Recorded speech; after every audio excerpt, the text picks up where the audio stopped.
My name's Tallents and I'm a subtitler at Red Bee Media for the BBC.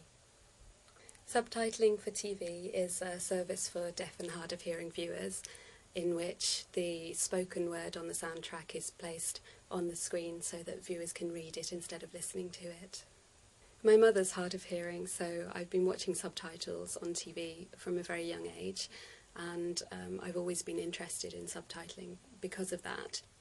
The subtitling that the BBC provides is very important as a service for deaf and hard of hearing viewers so that they can enjoy the TV programmes that hearing viewers watch every day and don't even think about. The BBC has been subtitling its programmes for many years, but at the beginning of this month, on the 1st of April, they reached the 100% target for subtitling all of their programmes. As well as subtitling pre-recorded programmes, the BBC also subtitles live events such as live sporting events and the news. So it means that any viewer, whether they can hear the programme or not, has the chance to really participate in the event as it happens. On this side of the screen you can see the subtitle file, so this is being typed by me as I listen to the soundtrack. When we're creating the subtitles from scratch, like this, listening and just typing them up instead of using a pre-prepared script, it usually takes us about 1 hour to produce 5 minutes worth of subtitling, so it is quite a labour-intensive thing to do.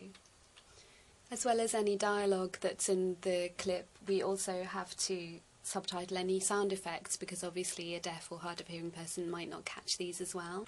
In this particular scene, the puffins are making a lot of noise, so I'm going to put a sound effect on it.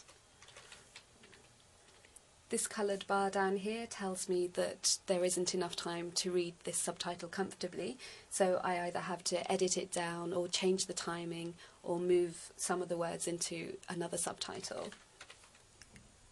Particularly when you're working on things like reality TV, where people are speaking at normal speed, they're interrupting each other, they're talking over each other, it can be quite difficult to reproduce everything that's being said and also get all of the meaning across. When we're subtitling a particular character who perhaps has a regional accent, then we have to try and reproduce the way that they speak as close as possible. So there are times when we're allowed to misspell things or reproduce incorrect grammar because that more closely reflects how the character speaks. There are lots of things I like about my job. I like the fact that I have the opportunity to watch lots of different kinds of television programmes, from children's programmes to documentaries to all kinds of quiz shows or property shows.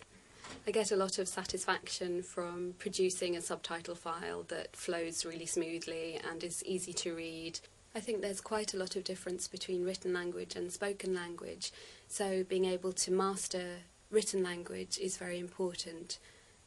I've lived in 10 different cities in the last 10 or 12 years, and so I have a lot of friends in many different countries and cities, and writing is a very useful tool for keeping in touch with them.